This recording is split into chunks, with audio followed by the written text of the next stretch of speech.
பகவத்கீதையானது இன்றைக்கு சொல்கின்றார்கள், பல மேல் நாடுகளிலே கூட தங்களுடைய மன வளர்ச்சிக்கு பகவத்கீதையை தங்களுடைய தொழிலாளர்களுக்கு அவர்கள் படிக்க சொல்கின்றார்களாம். பகவத்கீதை படியுங்கள்.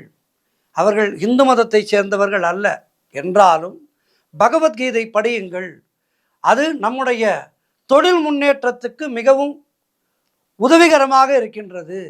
கீதை படிப்பதால் நம்முடைய தொழில் முறையிலே நாம் செல்ல வேண்டிய அணுகுமுறைகள் போன்றவற்றை பகவத்கீதை நமக்கு உணர்த்துகின்றது என்பதை மேலை நாடுகளிலே இப்போது பலர் தங்களுடைய தொழில் ஸ்தாபனங்களிலே மேலதிகாரிகளை பகவத்கீதை படிக்க சொல்லி அவர்களை நிர்பந்திக்கின்றார்கள். அதாவது பகவத்கீதை படித்தால் நம்முடைய தொழில் நிறுவனத்தை நாம் அடுத்த கட்டத்துக்கு நல்லபடியாக கொண்டு செல்ல முடியும், அதிலே பல நல்ல வழிமுறைகள் இருக்கின்றது, நிர்வாக திறமையை மேம்படுத்துகின்ற நிறைய விஷயங்கள் இருக்கின்றது என்றெல்லாம் இப்போது வெளிநாடுகளே சொல்கின்றார்களாம்.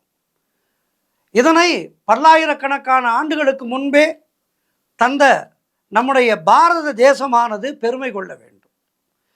நம்முடைய பாரத தேசத்தினுடைய மிகப்பெரிய சக்தியே சனாதன இந்து தர்மத்தினுடைய முக்கியமான கோட்பாடு அனைவரும் நன்றாக இருக்க வேண்டும். லோகா சமஸ்தா சுகினோ பவந்து, சர்வே ஜனா சுகினோ பவந்து. சர்வே ஜனா என்று சொல்லும்போது உலக மக்கள் அத்துணை பேரும் அதிலே வந்து விடுகிறார்கள்.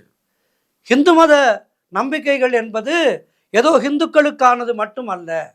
நாம் வணங்கும் போதே அடுத்தவர்களும் நன்றாக இருக்க வேண்டும், பிற சமயத்தவரும் நன்றாக இருக்க வேண்டும் என்றுதான் வணங்குகின்றோம். ஆக நம்முடைய இந்து தர்மமானது எல்லோரும் இன்புற்றிருக்க வேண்டும் என்று சொல்கின்ற அற்புதமான ஒரு மதம். இது மதம் கிடையாது, நம் வாழ்வியலை செம்மைப்படுத்துகின்ற ஒரு நெறி, வாழ்க்கை நெறி என்றுதான் சொல்ல வேண்டும். இந்த பகவத்கீதை உருவான விதம் நம் எல்லோருக்கும் தெரியும்.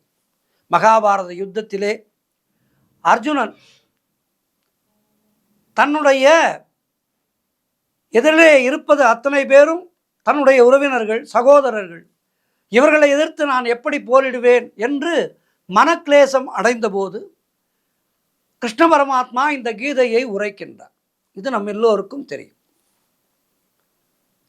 அர்ஜுனன் பகவான் கிருஷ்ணனிடம் கேட்டான் கேள்விகள், கேள்வி கேள்வி கேள்வி, அந்த கேள்விக்கு பதில், அந்த பதிலிலே ஒரு கேள்வி. இப்படித்தான் போகின்றது மகாபாரதம். இதன் மூலம் நமக்கு பல விஷயங்களை புரிய வைக்கின்றார் பகவான் கிருஷ்ணன்.